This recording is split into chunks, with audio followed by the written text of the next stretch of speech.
welcome back to another incredible episode of Beyond the Trailhead. We've got a great guest with us this week, Aaron Ambuske with HEST Outdoors. Aaron, thanks so much for being on this week. I really appreciate it. Yeah, thanks, Greg. Excited to be here. Awesome. Well, I got to try out some of your mattresses, and for some of the listeners out there, they've probably been in REI and seen your products, and you have a really comfortable chair that I've seen as well. You have a bunch of different products, but wanted to have you on because you guys began, you were telling me, in 2019, and I wanted to talk about how you began, how you started the company, what sparked the idea behind it, and then we'll kind of roll into how you got into like brick and mortars like REI and the difference between that versus say D2C. So I guess, hmm Aaron, without further ado, go ahead and just let us know a little bit about HEST and yourself. yeah, HEST was born out of a pain point of mine. I drive to my campsite a lot, and in Yeah. particular, back in 2019, I was getting ready for a river trip and kind of dreading going home to my closet and going through all the air mattresses and determining which ones had holes and how I was going to pump them up on the river, and just not looking forward to sleeping poorly for the Yeah. nights we were going to be out. And I've always been in product design, pretty long career in the outdoor industry. And with product design, you start with research and prototypes. And when I researched what we experience in our home beds, it's pressure point relief, so you have blood Mhm. flow, body alignment, so you're not stiff and sore. And then you actually have temperature regulation, like your bed breathes, that allows you to go through different temperatures in the night. And uh, current technology, or at the time in outdoors, was air, which is a wonderful solution for compact, lightweight mattresses that you hike Mhm. into the wilderness with. But if you're driving or floating to your campsite, you can solve that problem a little bit differently with the product. And so just started leaning into different ways you could do that. At the same time, bed in the box industry was taking off. Highly compressed, engineered polyfoams delivered to our doorstep in a small box, Mhm. and just literally started ordering foam, testing foam, looking at different ways we could solve this, and really got excited about something for me. And then as I kind of shared it with other friends and started to think about it more, it just felt like it could become something that we could build a business around. Okay. And so I know you had said you've been in the industry for a long time. So what other things did you do in the industry before this? Depends how far back you want to go. I mean, my career started in Jackson Hole. I was working at Pearl Street Bagels, out of college, being a ski bum, and wanted to get into product design. Lifelink is located in Jackson Hole. Their kind of famous product was the Croaky, but they also had backcountry products they were building at the time. Asked for a tour for one of the customers that was coming in, and an engineer there went and toured their facility in Jackson back in the mid 90s. Um, Pretty awesome. Got to know them really well. They eventually hired me, and instead of going back to grad school, I just kind of did grad school there to learn about product design. They Okay. CAD was coming out, and we just were um, building prototypes and building machines that would build production products, and learned a ton. Started going to the outdoor retailer, and met the group at K2 Skis at one of the trade shows, interviewed for a job there. And in 1998, I moved to Seattle to be a ski engineer, back when skis were 65 millimeters underfoot, and was there for 18 years, overseeing skis, ski boots, ski poles, snowboards, and just really learning the whole product realization process. So kind of started as an engineer, and then evolved into knowing a lot more about product and Yeah. running an organization. Okay. Yeah. So you know quite you know quite a bit about designing something. So that gives you a good background? Because I think a lot of people will, they'll create a product out of necessity, but they might not have the background that you have. So, how Mhm. has that helped you versus someone who, say, has no experience? Yeah, I think it's been a big advantage, in that I do have a lot of experience and know-how. I mean, sure, you see the stories of young entrepreneurs that come out of college or quit college to build the next big company, but in my case, I think it was a great advantage that I had spent as much time as I had, developing products. The whole product realization process is quite complex, and Hmm. you get into supply chain, you get into all of the logistics that it takes to take an idea and deliver it to a customer. I feel like that was pretty awesome that I had those years of experience that I could apply it to my startup as we created HEST from scratch. Um, Yeah. so. Okay. And I guess with Hest, you started it in 2019. So was the idea a long time coming before 2019, or was 2019 when you launched the product? I had the idea in 2016. I guess that was Okay. when I was getting ready for the river trip. Talked to a bunch of friends. I had this idea. I'm going to start a company from scratch. People that had started companies of their own, and pretty consistent feedback that it takes longer, costs more money, so get a day job. Yeah. So, um, got a day job at a product design consultancy in Seattle. A good friend owns it. We worked together at K2 years and years ago. And so joined them doing product design for other brands, but also was a pretty remarkable opportunity for me to then build HEST, and kind of go through the steps of Yeah. finalizing our first mattress and first design that we eventually launched in 2019.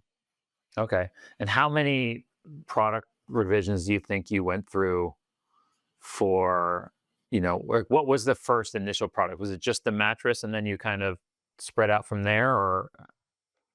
Yeah, we launched with the HEST sleep system. It's kind of the ultimate, most comfortable way that you can sleep outside. It's also pretty bulky, but if you're willing to carry that mattress and buy that mattress, it is definitely the most comfortable. And so Yeah.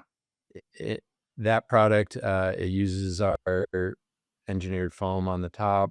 We use, technical fabrics that you'd find in outdoor apparel to surround the foam and protect the foam, also allow your body to conform to the foam. And then we put that on top of an inflatable stand-up paddleboard. So that really creates this durable, waterproof, stable platform. It really recreates what we experience in our home bed, Yeah. usually, and then it deflates on the bottom, rolls up, and really launched that intentionally with the goal of really going after this problem. I mean, a lot of people we were talking to, I mean, a lot of people leave camping because they can't sleep, or they only Hmm. spend a few nights out because the sleep deprivation adds up. So we just really wanted to go for the most or the best solution that we could come up with that we thought people would still be willing to buy, um, and be very intentional about that from a brand, from a product solution, and then see what the customer reacted to. I mean, people talk about MVP, minimum viable product. This Hmm. sleep system was that. We built 75 of them, um, launched them direct to consumer just to see how the customer reacted. Uh, I have a lot of strong opinions about the product design process, but like focus groups, for instance, Yeah. it's great input. But I believe until somebody pulls out their credit card and buys a product, you really Yeah. don't know how that product's going to do. And so really wanted to just test this sleep system and Yeah. see how it reacted. And it, it definitely landed and solved a problem for enough customers that we kept leaning into that. Yeah. So it's funny you said something about a focus group, because I had just heard something about a focus group for a movie, for example, that everybody had said certain things, and then the director had said, "No, I'm just still going to do whatever I think is right." Mhm. So I guess my question, just leading into that, would be like, what's the good and the bad about a group, or do you think you even really need to do those? Uh, that's a loaded question, Yeah. especially for somebody who's been in product design. I mean, there's definitely value. You Yeah, yeah. learn about your customer, you learn kind of what their thought process is, what their pain points are. But I think the challenge with a focus group uh, is a lot of times people don't really know what they want because they Mhm. just haven't seen that product or experienced that. So it's hard to take them somewhere that they've never been. Like Yeah. I always talk of vision versus envisioning product. Like it's hard to envision what that product will be. And Mhm. so it's hard to take a customer there. Used to have a ski athlete, incredible athlete, and you'd always get into these conversations like, "How could we improve your skis? How could we make this better?" And he's like, "No, Yeah. I just like my skis. I don't want Yeah. anything different about them."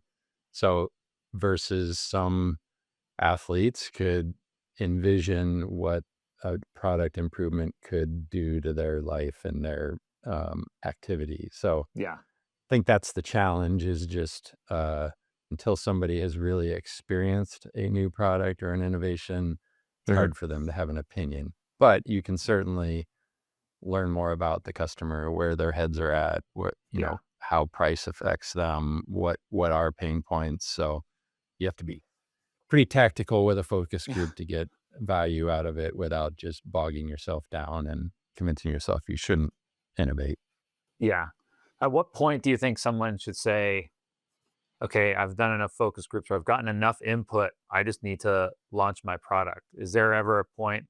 Because I know there are people out there, I see them all the time, where they're still, like, waiting. They're, like, perfectionists, and it's like, Mhm. it's better done than perfect, you know? Like, at what point would you to get there? Yeah, I think there's a lot of ways to approach that. I mean, I think prototyping with physical consumer products is like Mhm. the most powerful thing you can do. And getting an idea out of your head and into a physical prototype can be a cardboard duct tape prototype all the Mhm. way to like really nice 3D printed sample from a factory sort of thing. But yeah, I think there's like the different gates that you go through. You show your friends, you show people that you trust, you show somebody that doesn't know you that can have an opinion. But I still believe until they pull out their credit card, you really Yeah. don't know how this product's going to do. So Yeah. yeah, I think you need at some point you just have to go to market and learn and know that you're going to learn something. No product Yeah. is perfect, and be willing to take that feedback. And usually it's constructive and can inform future products. Mhm. I mean, to quickly back up, I mean, that was one of the other reasons I Yeah. created HEST was that I, in product design back in the day, I mean, a product realization process would look like you have a pain point or you determine something, a white space in the market, or you Mhm. determine, you have some input that determines you should develop this product. Yeah. Then you go down the process of evaluating technologies, prototyping, um, exploration that would come, land at a new product. Yeah. Then you show a focus group, maybe, or you get focus group input at the beginning of that. Back in the day, you didn't have direct to consumer, so you would Yeah. show your reps and ask them for feedback. Usually, they like the color, they don't like the color, they like the price point, they don't like the price point. If that passed muster, you would then go to a trade show, show it to dealers, try and convince them that this is a Mhm. product that's going to sell and do a great new service to the customer or solve a problem. And then a year later, you would usually deliver that product in the store. And then there's a shop employee standing in front of a customer who actually has a credit card and is going to Yeah. decide if they're going to buy. And that's like at least a 2-year cycle that we were living as product designers. Yeah. And the feedback that you got from the customer or shop employee was usually the worst. So you Yeah. really never had this uh, direct feedback loop that could design better products. And as e-commerce came along and everything got so democratized in this day and age, like the idea that you can go from a prototype to something that you can build and then deliver to a customer pretty democratized and learn from that customer, I think is just one of the most brilliant things for product Yeah. design. And ultimately, you learn quickly and you Yeah. develop better products. And that's what I was so intrigued with HEST.com and why we launched originally as an e-commerce brand. Yeah. Um, I think that's such good input because people don't realize the process back then compared to now. It would take you how long to get actual consumer feedback versus now it's shaved so much time off and it allows Hmm. you to really kind of come out with your product and then make revisions a lot quicker and stuff like that. Hmm. With your mattresses and stuff like that, what were some pain points that you think were there? Because some people might think, oh, it's just another mattress, right? Like when a new inflatable pad comes out, people are like shouting it from the rooftop. And until you lay down on it, you don't really realize it. And the more I try different mattresses and stuff and understand that world, the more I realize, oh, the way that I sleep, I need a certain type of mattress. I might need baffles differently of an inflatable versus um, with a foam mattress, I might need a different type of foam or whatever, because I have bad back issues and stuff like that. So, did you have any hurdles with people when you're like, hey, this is an amazing mattress, you have to sleep on this to believe it? Oh, I mean, we have hurdles to this day. Yeah, We are kind of a unique solution that is yeah, not what people expect. So to this day, and I mean, getting our product in front of customers is by far the most impactful. When people do have a chance to yeah, interact with it, lay down on it, they're kind of blown away. Like a lot of customers say, it's more comfortable than their home hmm, mattress, and it's yet it's portable enough that you can roll it up if you're car camping, if you're overlanding, if you're sleeping in a rooftop tent. Like it's a solution that is worth the extra bulk to have a yeah. more comfortable sleep. Yeah. Oh, for sure. So I guess that could help us go into the next portion of it is because I know you're online, but you're also in REI. And so that gives Hmm. people a great chance to get their hands on it. And I'm sure you're in Yeah. other stores, but I mean, REI, in my mind, unless you have it otherwise, is probably one of the bigger places that you're in because it's nationwide. So does that help? I'm sure it does, but does that help with sales and people being able to get their hands on it? Do you even push people to, instead of ordering on your site, say, hey, why don't you go to REI, try it, or go to this place and try it and then order it? Yeah, absolutely. I mean, like I said, we started as an e-commerce Yeah. brand. I mean, back in 2019, that was gonna like change the world. The margins are great. It's cheap customer acquisition, all these things. But it was pretty quickly after we launched, it was January of 2020 that REI Hmm. emailed us and said, "Hey, Oh, we're wow. curious to learn more about your mattress. Would you be willing to come present to us?" And you just don't say no at REI. I Yeah. mean, obviously, there's lots of benefits of being in a retailer like that. Yeah. And I would say one of the big benefits is the store footprint and being able to get our product in front of more customers. As a small startup, we knew that that was really important. So yeah, we shipped our first pallet of sleep systems to them March of 2020. The world shut down for the pandemic. I had like $4,000 in the checking account. Convinced a friend who has a factory in Asia to build more sleep systems because we had a feeling that REI Yeah. was going to do well with them. Hmm. Um, Fortunately, the world did come back and Yeah. everyone went camping. So Yeah. it was crazy tailwind for us, and REI bought. I mean, at the time, REI was buying anything they could to help people Yeah. spend more time outside, and it was kind of a nice onboard for us that we were able to ship them more product, and build a strong relationship to this day. Yeah. So that initial email from REI to that first order, what was that process like for anybody who's listening, who's, has a product or brand themselves, and they're like, because I think your story is unique in that they reached out to you. A lot of times people are waiting at a trade show, or they're emailing trying to get in contact. It's that whole, like, it's who you know kind of an Hmm. industry, kind of thing. But how was that for you? I mean, I do feel very fortunate that Yeah. they took interest in us. And I think, but I would also say there was intention on from the product design to the Hmm. early PR that we got to the early branding that we did. Like we wanted to be recognized Yeah. and wanted to be in a position where they would be intrigued or another retailer would be intrigued.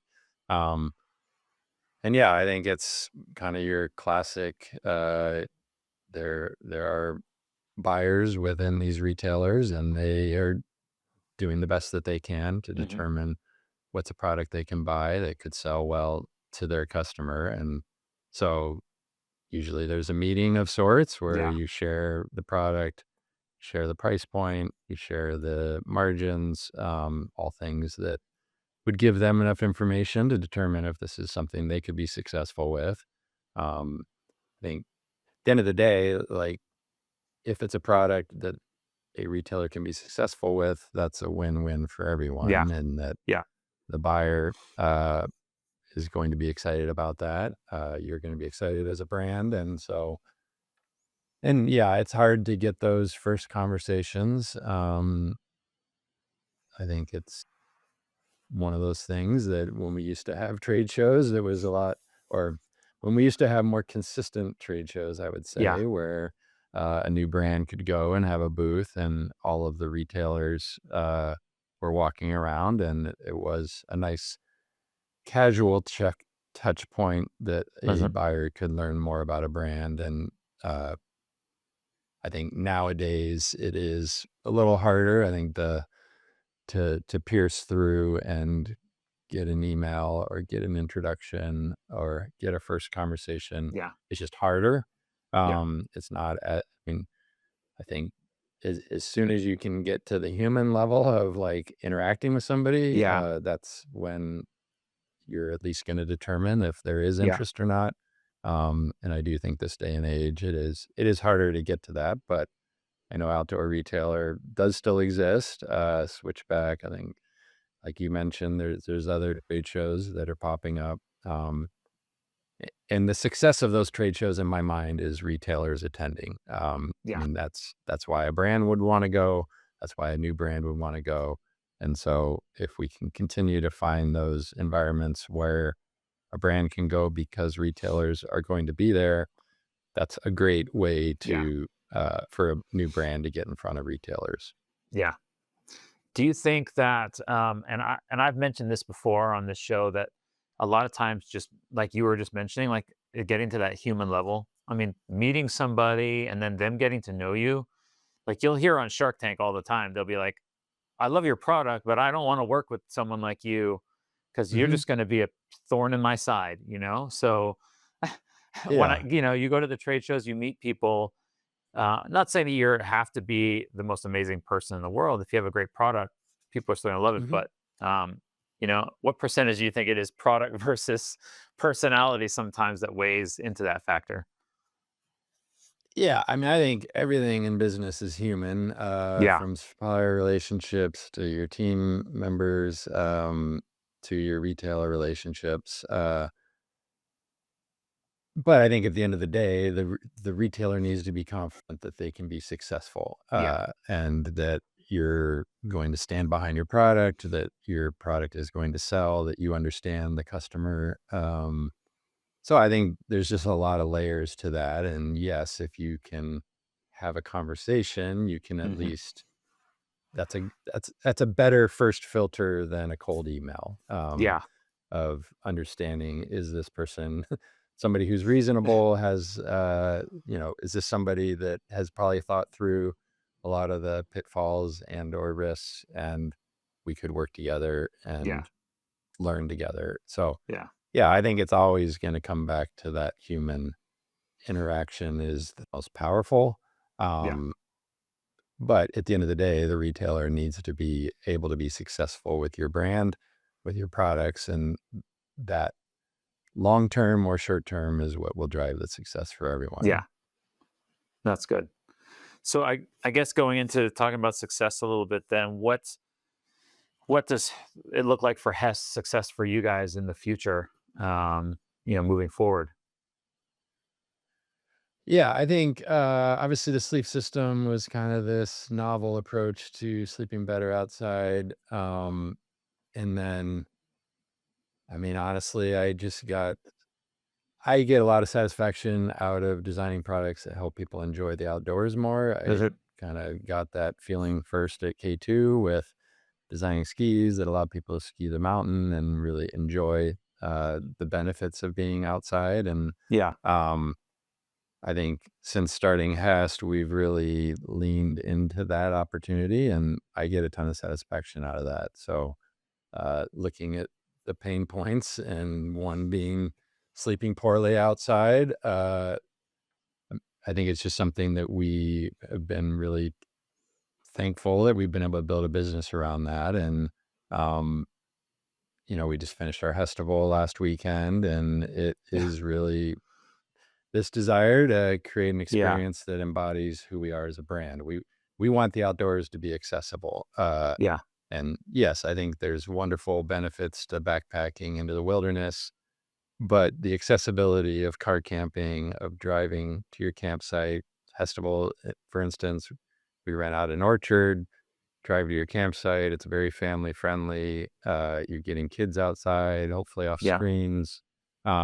You're just offering this benefit that can be found all over the country. We have customers uh, from Florida to Maine to California to Washington, and the accessibility of car camping of and the access to it through better products is something that we've just really leaned into, and we think it's yeah, we're just kind of getting started. We started with sleep because we feel like yeah, that's a big opportunity and brings better access to our customers. But I like the chair right now. Some people joke that a lot of people fall asleep in their chair. Yes, but I think there's also like just the comfort angle and just our desire to design better products that people sit longer outside and yeah, are more comfortable and choose that, be it in their backyard or at a campsite at some national park. Like all those things to Yeah, us, that's super. uh, yeah, I think the outdoor industry can get Super. targeted on each other, but I think the target is technology and the distraction that is created for yeah, all of our customers and how easy it is to go buy a TV at Costco and have all this entertainment fed at you versus buying technical gear that helps yeah, you enjoy the outdoors and spend more time outside. Like I think the yeah, health and wellness benefits of what we should all be working towards as an industry uh, are significant enough that I think it's a worthwhile pursuit that brings me a lot of yeah, satisfaction. yeah. No, that's good. That's a good point. Like you go to the Costco, buy a 70-inch TV for $350, and then you just makes you just sit there for days on end. When I when I was first got into the outdoors for my with my family, we did car camping, and then they still love the car camping side of it and everything else. My oldest daughter, she loves going out, going into the backcountry now a lot more and everything. But I think everybody has that stage of where they're comfortable at. Like some Yeah. people are like, oh, they love car camp. Like for me, I don't mind overlanding, but still away from everybody. I don't like the whole you go to a place where there's 800 cars and RVs around and stuff like that. It still has to be kind of remote. But my kids, they love meeting new kids at the campsites.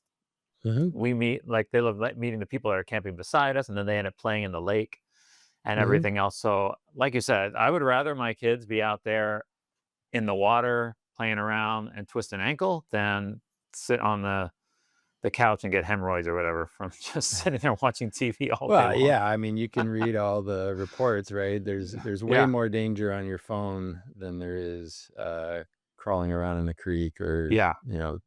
playing in the water. So yeah, Yeah.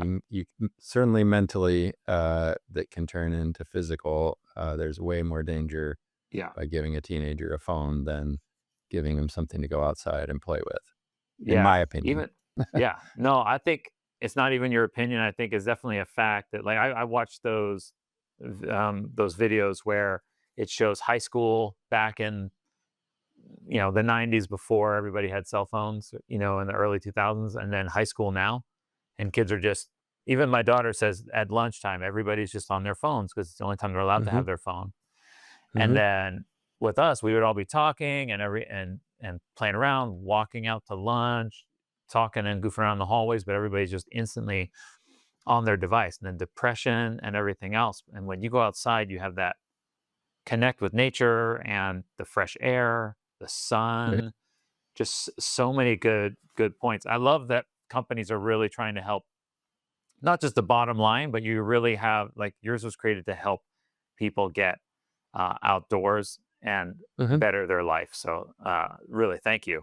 Um, so I guess I want to ask two more questions. One is, and I never got this from you. I kind of got a little bit of it earlier, but do you have an oh crap moment when you were building your brand, maybe recently, or that you were like, oh man, if this happened, it was crazy.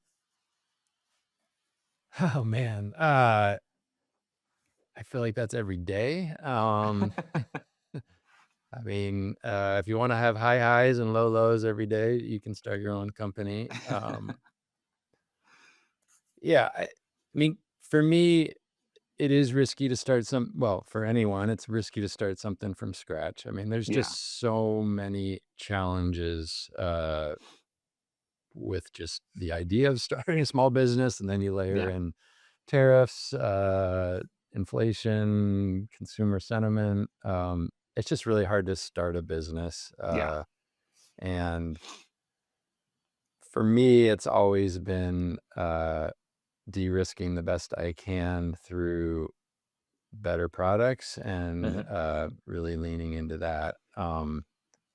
And yeah, I don't think there was ever one moment, but I do I do think it's worth reflecting that I call myself a naive optimist that it works really well in product design, Yeah, because you always think there can be a better way of solving a problem. But I was just super naive on the cash side and the capitalizing side of a yeah. startup. And you can listen to podcasts, and it's just very real. Like we're out there building products before we sell them, and Hmm. factories are not going to do that for free. Yeah, And so I think that has been the oh shoot moments for me of like, hey, we have this great new product. REI just ordered a bunch of them. How the hell do yeah, we pay for them? yeah, Like, I think that has always been the surprise and the like real pain point for a small business. Growing responsibly is kind of a goal and staying profitable is, but both those things are really hard. yeah, You get excited, you get a new order, you say, yeah, of course you're going to say yes. And yeah. then you have to figure out how you're going to pay for it. So I think those are the challenges. But yeah. Yeah. No, that's good. I mean, I tell people all the time, I'm never gonna create my own product. I say that now, but I'm like I'm like I'm not gonna do anything like that because I don't know. I don't have that risk. I couldn't take that risk, and I just don't think I could stomach the stress. um, Yes. have you? I two more actually one more. This is a quick one. It's just like maybe one of the weirdest places that you've seen your product since you've launched. Like maybe you've seen it in a unique location or someone's using it in a way that as a product designer you never thought someone would be using your product. Uh, I mean, we had one guy fly from South Africa to Seattle and used our sleep system as their bed. So there wasn't really room in the plane, Yeah, but they would pull it out and sleep next to the plane. So I thought that was pretty cool. I mean, honestly, we're just such a young company that yeah, I mean, I saw our Pro Travel pillow in the airport the other day, and I was taking pictures of it and sending it to the That's cool. team. Like, we're still a tiny mighty Yeah. brand that gets excited when we see our product. Yeah. I mean, even to this day, we have a van that has HEST logos on the side, and I'll go to the gas station, and somebody comes up to me and says that they love their HEST product, and um, they're like, "Oh, you must work for the company." It's like, "Yeah, I drive the van." Yeah, you're right.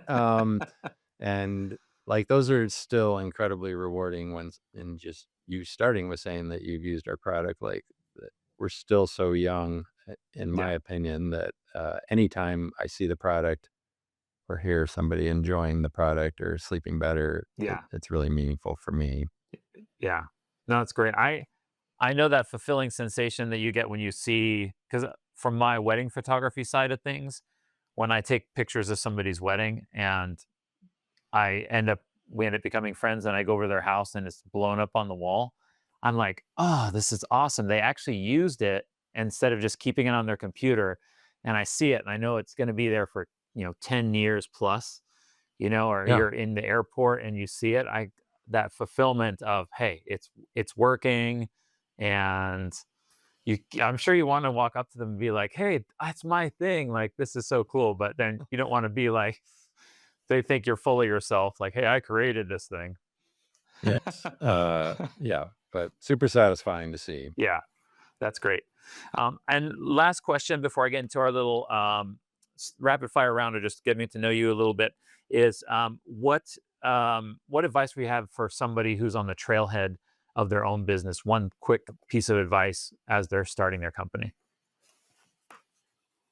Yeah, I think try it. I mean, like I said, there's so many things have been democratized versus what it was for me. It's easy to prototype with 3D printing and the ability to go buy a sewing machine. It's easy to set up a website and sell product. Uh, I mean, sourcing products not easy, but you can Yeah, certainly get to a viable product that you can try. yeah, I think just like starting small and learning, because you're gonna fail. Like, that's the other thing with all of this is, products will fail, you'll make bad decisions, but it's really the learnings from that that then yeah, inform your future success, and so I just think try it, whatever that means. If it builds 10 of 'em and give them to your friends and see if they like them, or set up a website and start selling, it's so much more accessible to do that than it ever yeah. was, and, the things you can learn about yourself, about your product, uh, is very valuable and definitely worth it. That's cool. Well, thank you, Aaron. Before I go into these, are just like a few quick questions or literally one word answers, just kind of give us a little bit of get to know you yourself. If people are looking for Hess, where can we find you? I think we already said, but where can they find you online and on your socials?